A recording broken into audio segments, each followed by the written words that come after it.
مفتی صاحب نکاح کے بعد رخصتی سے پہلے ہم بستری جائز ہے؟ رخصتی ہم بستری کا دوسرا نام ہے.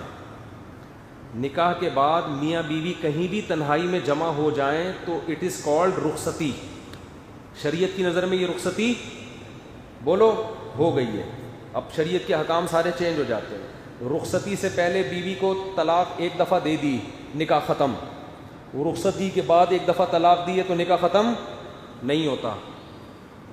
تو رخصتی کسے کہتے ہیں؟ نکاح کے بعد کہیں بھی تنہائی میں مل گئے ہوں, جہاں وہ آپس میں ریلیشن قائم کرنا چاہتے تو کوئی رکاوٹ نہ ہوتی, تو شریعت میں اس کو کیا کہتے ہیں؟ رخصتی. ہمارے ہاں رخصتی کا مطلب ہوتا ہے کہ وہ دلہن کے سر پہ قرآن رکھا ہے, سارے گھر والے روتے ہوئے, مائیں اس کو بٹھا رہی ہیں, کیمرے نے ماں کی طرف رخ کیا ہوا ہے کہ کتنا 50-50 میں آتا تھا نا, 50-50 میں بڑا زبردست آتا تھا وہ, اس میں دکھایا کہ ماں بیٹی کو رخصت کر رہی ہے روتے ہوئے نا, اور سب بہنیں رو رہی ہیں, اور گاڑی میں بٹھایا تو کیمرے والے نے کہا وہ بٹن آن کرنا بھول گیا تھا میں. اس نے کہا کم بخت اتنی مشکل سے روئی تھی, چلو دوبارہ واپس. پھر دوبارہ سے دلہن کو لے کر گئے, پھر روتے ہوئے. تو یہ نہیں, معاشرے کا کلچر دکھایا کہ ان میں بھی ڈرامے بازیاں بہت چل رہی ہوتی ہیں. حالانکہ اب یہ رخصتی یہ رخصتی نہیں ہے. رخصتی وہ ہے کہ نکاح کے بعد اگر یہ پہلے کہیں تنہائی میں جمع ہو گئے ہیں تو شریعت میں رخصتی ہو گئی. رخصتی سے پہلے اگر طلاق ہوتی ہے عورت پہ عدت نہیں ہوتی, ادھر مرد نے طلاق دی فوراً کہیں شادی کر لے وہ. لیکن جب تنہائی میں جمع ہو گئے, چاہے وہ چھپڑ میں کہیں ملے ہوں, ماں باپ کو پتہ بھی نہ ہو, اب اگر ڈیورس ہوگی تو عورت کو عدت گزارنا واجب. آج کل یہ بڑا مسئلہ ہو رہا ہے, نکاح ہوتا ہے, لڑکیاں چھپ چھپ کے اپنے شوہر سے مل رہی ہوتی ہیں, ماں باپ سمجھ رہے ہوتے ہیں ہم نے تو 26 نومبر کی ڈیٹ متعین کی ہے. اب کیا ہوا, جھگڑا ہوا, میاں نے طلاق دی. اب خواتین فون کر کے کہتی ہیں کہ ہم تو رخصتی میں مل لیے تھے, تو اب شرن میرا تو کوئی اور رشتہ آ گیا ہے.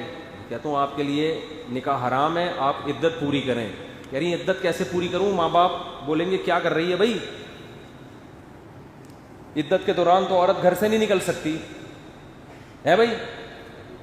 تو اب پکڑی جاتی ہیں. پھر ماں باپ کہتے ہیں بھائی یہ گھر میں کیوں ہے, اور ابھی فوراً شادی کر رہے ہیں, کیوں نہیں کر رہی؟ وہ کہہ رہی نہیں 3 مینسز. تو اس لیے چوری جو ہے نا وہ چوری ہی ہوتی ہے.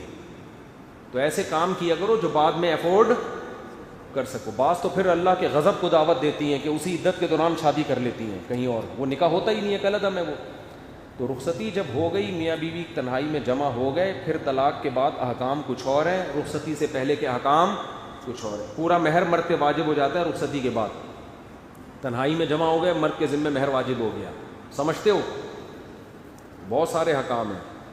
اگر رخصتی کے بعد چاہے وہ چھپ کے ملے ہوں, عورت کو حمل ٹھہر گیا, تو شوہر اگر انکار بھی کرے گا نا کہ یہ میرا نہیں ہے, تو شریعت شوہری کے کھاتے میں ڈالتی ہے کہ تمہارا ہی ہے.